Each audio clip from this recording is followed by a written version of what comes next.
Welcome to It's a Woman's World, where we'll meet achieving women making a difference in our community. I'm Carolyn Bruna. Our guest is Borow-Lawrence, an expert and life enthusiast, international speaker, transformational workshop leader, human resources consultant, and owner of EnVision Customized Coaching Solutions, and hopefully a new friend. Welcome, Ann. It's wonderful to have you here. Carolyn, I am so honored and thrilled to be here with you. It's very exciting. And to be able to contribute to all of your listeners in your community and our global community. So thanks for having me. Oh, you're very welcome. Thank you again. So, Ann, I've heard you've had a very rich life, and I see by your business accomplishments, you've certainly had a variety of careers. So tell us a bit about your background that led to this variety of careers. It's a great question. I think the biggest thing is that my dad was an artist, and I grew up in a very creative environment where a lot of the messaging was you could do and be anything and anybody that you wanted to be. And my original intention was to get a PhD in art history. And I went to Boston University, and then somewhere decided that that's not, I was a curatorial assistant in the Philadelphia Museum of Art when I graduated from college. And I realized that that was really not what I wanted to do. And concurrent with all of that, I was a semi-professional dancer in Boston. And when I was in high school, I had the opportunity to meet the executive director of the art therapy program at one of the large hospitals in Philadelphia. So I get out of college thinking that I'm going to go get my PhD, and somewhere decided that really what my passion was about bringing the arts and creativity. And I went and got a master's degree as an expressive arts therapist. And that's kind of where a lot of it started. And I trained at Boston Children's Hospital. In those days, it was called the psychosomatic units. Today, they call it mind-body integrated medicine. But my foundation was really about that integration of mind, body, soul, and spirit. And then my career just expanded through the years into a variety as a young woman who was raised, and ironically, because I'm here today to talk about caregiving, as a young woman who was raised to get married and have children and be a caregiver and be a great mom and a great wife. And that wasn't quite the trajectory that my life was going. So when I hit my late 20s and early 30s, the role of women had changed so much in the world that I said, okay, who am I now? How do I fit in? Because that's not a role that I want to play. And then I went into corporate America and developed a whole career as a corporate coach, working with Fortune 500 organizations on organizational development and change and culture change. And how do you build out an organization and harness talent and maximize talent? So I think does that give you a sense? That gives me a wonderful sense. And I think because we're doing caregiving, you actually carried over this mind, body, and spirit, and your work in the community with caregiving. So that's certainly one of your careers. And I know you care for your mother in your home as I did. So You said that she came in barely surviving and left in Thrive. Is that correct? Do you want to explain that for us, please? Again, thank you for asking. And something that I thought of today, because one of my intentions in our time together is that everyone who is either listening or viewing this walks away with tips, as it were, tips, tools, suggestions, and the complexities of caregiving. Carolyn and I both cared in home. My father-in-law recently passed away, and his journey started in home and then transitioned out of home into a facility. So it's all very different. And I grew up in Philadelphia, and one of the key things was it took my husband preceded my mom and me, and we took my mom's furniture. We had an intention to recreate her environment in our house as best we could. So a tip, we didn't want her to feel like an interloper and an intrusion in our space. And we had the ability to move furniture around and to adapt our environment. So key pieces that were her signatures, we could bring into our home. So she, from day one, felt at home in our home. And that, and we quite amazing, quite amazing. And we did it very consciously. So, it can be little things, a lamp. It doesn't have to be furniture like we did, but it makes a big difference. Yeah. And I spent 8.5 hours driving my mother from Philadelphia to our house. And until we got in, we drove in, and I had someone positioned at the house with my husband to bring my mom in and get her settled that night. So we got my mom in and got settled, and I went upstairs, kissed my mother goodnight, came upstairs and sat on the side of my bed, and I put my hands in my head in my hands. I said, "Oh my God, what have we done?" And in that moment, I said, my job is not to make mommy happy. I am an adult. She was 92 years old. She was an adult woman. And I said, I spent my whole life being a people pleaser, being a mommy's girl, being a good little girl, being a good daughter. I grew up to be a phenomenal woman, but my job isn't to make her happy. She made the choices she made in her own life. My job is to create an environment where she will thrive, she will be well taken care of, she will feel loved, and it will be the end stage of her journey in life.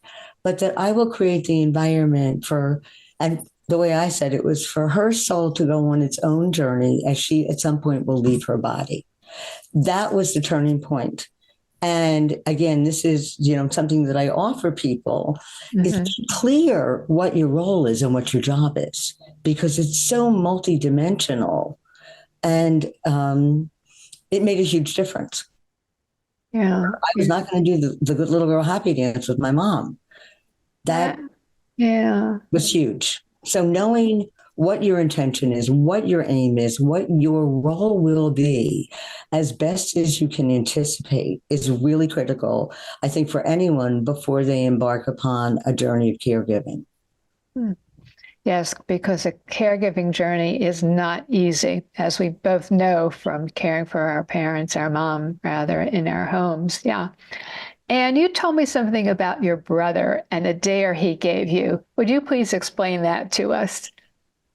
So I'm the youngest of three, and I have two older brothers. And both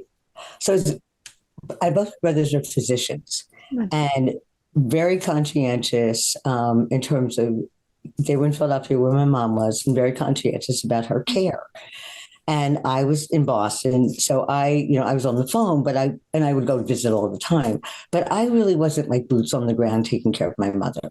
And my middle brother and I were having a conversation about her health and changes that were going on and the care team that they had put in place. And my brother said, "Well, sounds like you've got some great ideas. How about if we just move her to come live with you?" So this was in maybe June. And that following January, my husband and I drove to Philadelphia, and we had a family meeting, and we said, "Mom, how would you like to come live with us?" So my brother said, to me, it was like a dare, "Why don't you take care of her?" And subsequently, and my mom owned a condo. And one of the things that's also really important as I've been thinking about our time together, Carolyn, is every state has different laws. So the municipalities, the states, the townships, whatever word it is, but it varies state to state. And my mother owned property. So we had property. There were a lot of moving pieces that, again, people don't always take into consideration. We talk about caregiving, and a lot of times what we think of is the physical aspect of the caregiving, but there's a whole world. And I'm sure you went through it with your mom. We've got property and you've got finances to manage. There's a lot of different things. So I think my brother was kind of cavalier. Now, my brothers were great because they didn't abandon me, so to speak, or my mother. But it was a lot to take on. Right. In really accepting the dare. And one of the things that you and I had spoken about was Gary Chapman, who I believe it was like 1992, wrote the book called The 5 Love Languages. Right. And right in the 5 love languages, one is acts of service, quality time, gifts, affirmations, and physical touch. And it's how his premise, and there may be more than that, but the premise was that in any relationship, there's 1 or 2 dominant ways that people feel acknowledged, appreciated, and loved. And those are kind of the 5 that he identified. And it goes both ways. So it's incoming and outgoing. And when my husband and I looked at the reality of moving my mom, he looked at me and my husband's love language and how he expresses himself. And he's got all the touch and affirmations and everything. His primary thing is about being of service. Mine is probably more affirmations, more verbal and physical, but his is of service. And we had so many people say, you've got to be out of your mind. You're going to move your 92-year-old mother to come live with you. It's going to destroy your marriage. You're going to get burned out. I had a lot of naysayers around me. And my husband, with his love language of service, said, this would be an amazing opportunity to reciprocate and to be of service, not only to your mom, but to your entire family. Your brothers have carried the ball with this. They may not have been there, day to day cooking and cleaning and taking care of her. But if there was an emergency, they were there. And my oldest brother's in private practice. He would get calls while he was in the middle of office hours. And he would have to either stop or see his patient and then end up at the emergency room with the caretaker who was with my mom. Right. And that was one of the pivotal points, when my husband said, we can express our love for your mom and the family through this act of profound service. Yeah, that is wonderful. And of course, as you were saying, that is one of the 5 love languages that the book by Gary Chapman mentions. Yeah, that's marvelous. We also, without actually reading that book way back when we took care of my mom, my husband and I did absolutely exhibit service to her. And as you did, bringing her into your mom into your home. But you also told me that you had arranged for a care team. And how did you do that? Would you explain that for many of the caregivers listening? Yeah. And one thing, by the way, that I want to say, which I hadn't thought when you and I talked about it before, is that when I realized also with my mom, again, every relationship, every person responds differently. And my mom, and growing up, we were a very warm and affectionate family. It was a very common phenomena to stand in the kitchen and have a hug fest. So one part of my mom's dominant love language was also probably physical. So, and for me, it was intuitive, but a hug and a kiss and a touch. So I think that reading that book, when you're going to embark upon caring for someone, so you understand what they need. And every night I used to go to my mom's wardrobe with her, and she and I would pick out the clothes she was going to wear for the next day. Even though, and I'll get to the care team, we had a team, but we would hand pick. And this was literally until the very end of her life, because my mom also liked the affirmation of how beautiful she looked. And it, again, was unconscious and intuitive, but she always looked great, even if it was a sweatshirt. And I would go out and I would go shopping for her and I would buy her something pretty and then say, oh, Mom, you look so great. That was all part of her love language and how she felt acknowledged and valued and appreciated. So it's something that I didn't think of really until the last couple of days, but it goes both ways. And that's part of the thriving, Carolyn, when we talk about why or how did she thrive?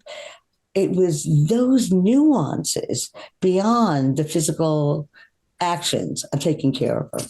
Oh, that's so, so wonderful. I appreciate everything you're saying. I'm sure our caregivers listening do as well. We're going to break now for a short public service announcement, and we'll return with Anne giving us some more takeaways for our caregiving journeys. Women are bad with money.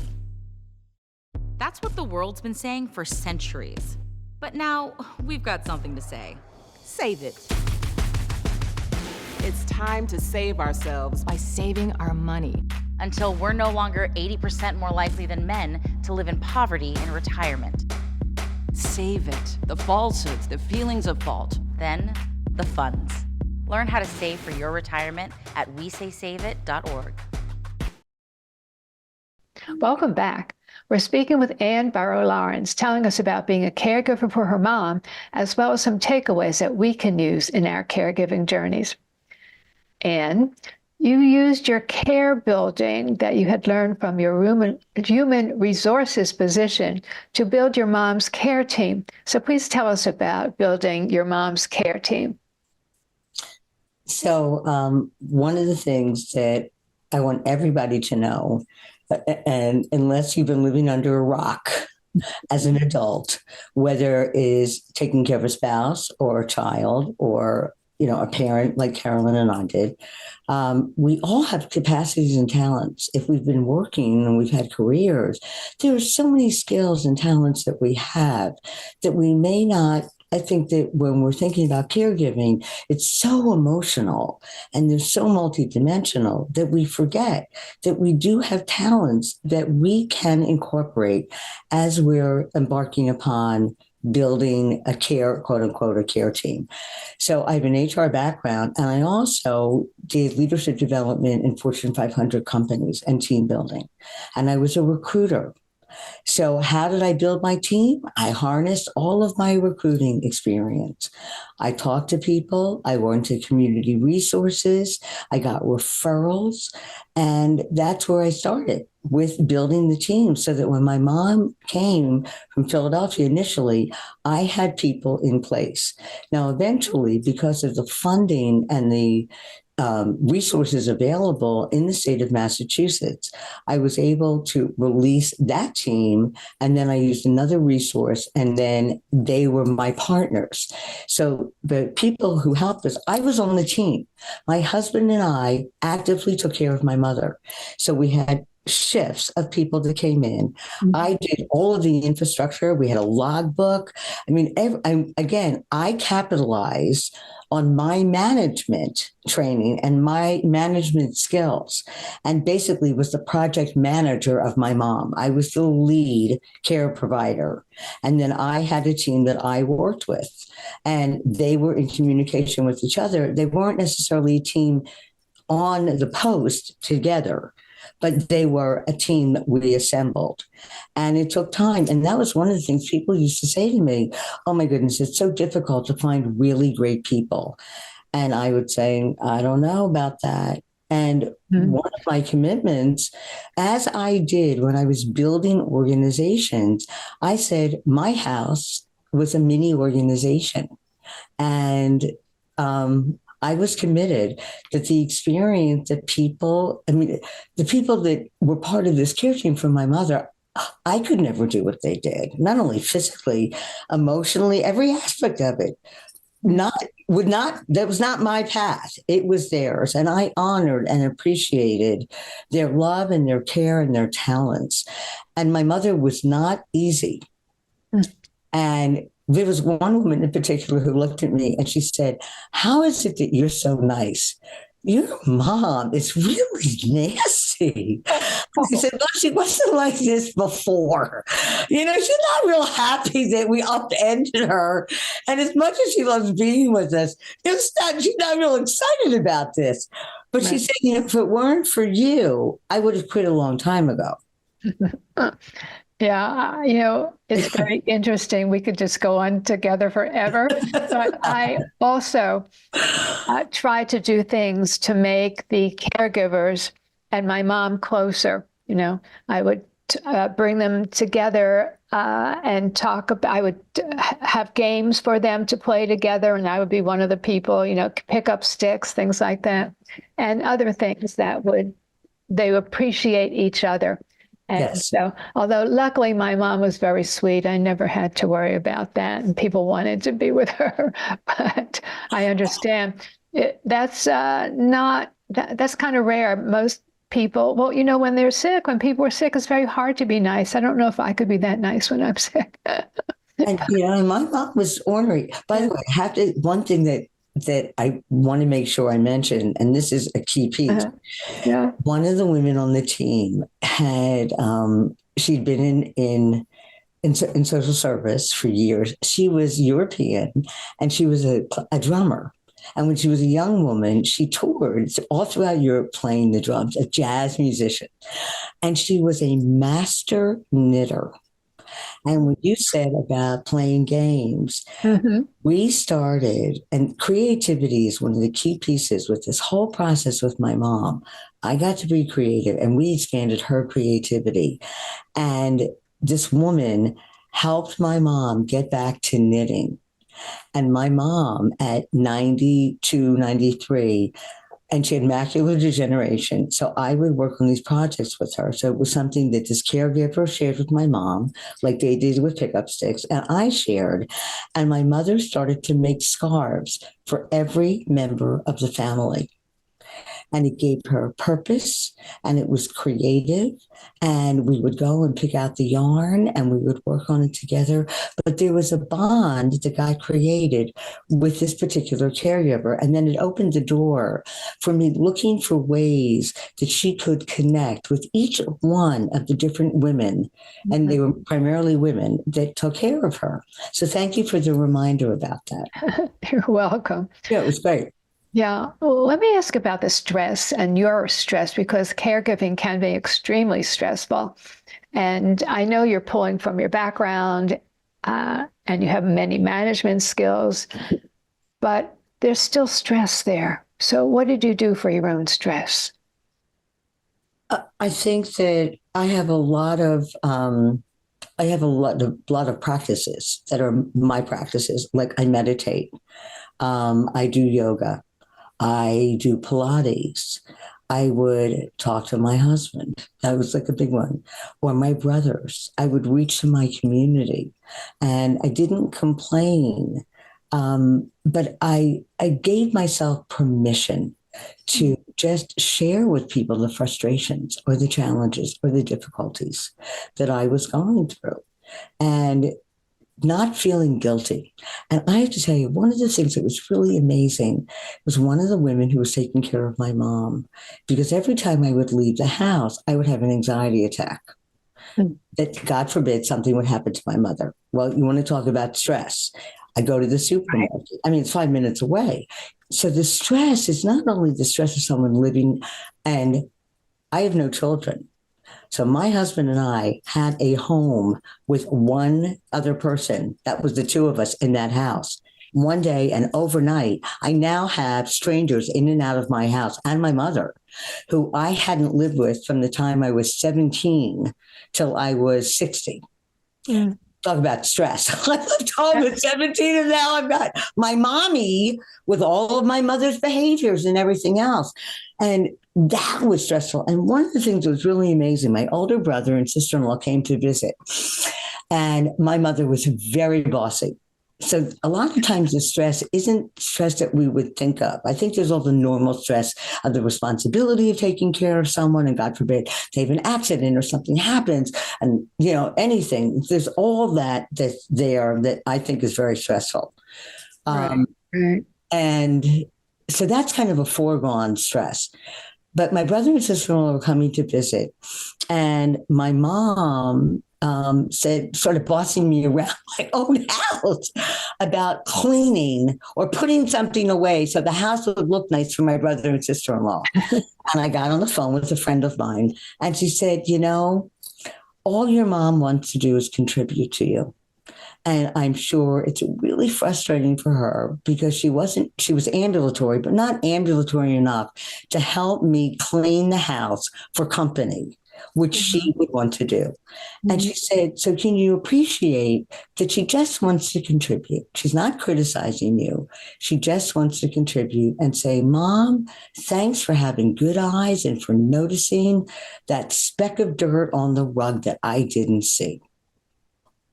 And that was a game changer, because from that moment on, the stress of her criticisms, of her sharp vision, even though she had macular, she could see a speck of dirt on the rug and point it out to me. It was a change in me. Her behavior didn't change, but the stress of my perception of being criticized. And I think it's a lot. Now, you're lucky because your mom was sweet. Right. I know my mother-in-law, and this is my husband's dad.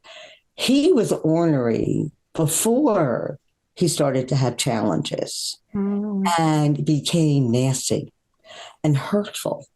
And those are all stresses when you love someone and suddenly their behavior changes or the quote unquote worst of them comes out.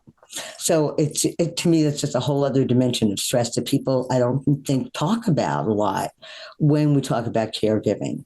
So I would talk to people, oh my God. And the thing that was hilarious, I would go to a yoga class, and this was my mom. I would go to a yoga class at 8:00 in the morning on Sunday mornings. And I would go in and give my mom a little kiss goodbye. And she would open her eyes and look at me. And she asked me, what time is it? I would tell her. And she said, you're crazy. This was every Sunday as I left to go to do yoga. That's what my mom was like. And I'd say, thanks for sharing, Mom. I'll see you in a couple hours. So I think that was the other way. I managed the stress with a sense of humor. And one of the other things I did every night with my mother is she would go to bed, and sometimes I wasn't home, and then I would get home and she would wake up and I would come in, take her to the bathroom or whatever. But every night I would say, Mom, what are you grateful for? Oh. And we did gratitudes together every single night. Wow. I think managed her stress and mine. That's wonderful. And let me get to a couple other things. You said that with every choice you made, you decided to take this as an opportunity to live your own life fully, and that caregivers can also take their caregiving as an opportunity to live their lives fully. Would you explain that as well, please? So it was about 6 weeks after my mom had passed away, and I was in the shower. And I was in the shower having what I call a pity party. Like, oh my God, what did I do? Again, I never had children. It's as close to empty nest syndrome as I can imagine, because I've had a career my whole life. And all of a sudden I become a quote unquote mom, because it was a role reversal. By the end of her life, the boundary of who the mother was and who the child was became somewhat unclear. And so I'm sitting there having a pity party. And then I said, that's the biggest bunch of baloney I've ever heard. I made a choice. And with that choice came a change in lifestyle. And, I'm 3.5, 4 years older. I have that much more gray hair. And now there's an opportunity for me to reevaluate. What is my life for? What is my life purpose? And please tell us how people can get a hold of you, how they can get in contact with you. So I can be reached at www.EnVisionCCS.com, EnVisionCCS.com. And I invite you, please, click on the link and join my newsletter. And if you do that, also, I have a questionnaire that I'm happy to send to you that you can that really use it as a tool as you're on this journey deciding whether this is the right pathway for you. And my email is ANNEBLAWRENCE@gmail.com. Great way to get a hold of me. Thank you, Ann. I so appreciate your sharing your caregiving journey with us. You're truly an inspiration for caregivers in all phases of their journeys.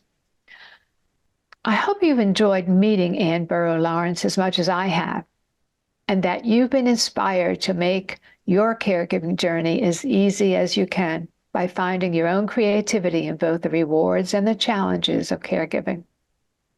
If you're a woman who has gone above and beyond and done some exceptional things for your community, or who has a business that we can highlight, please email us or womansworldtv@aol.com. Remember, it's a woman's world. I'm Carolyn Bruna. See you next time.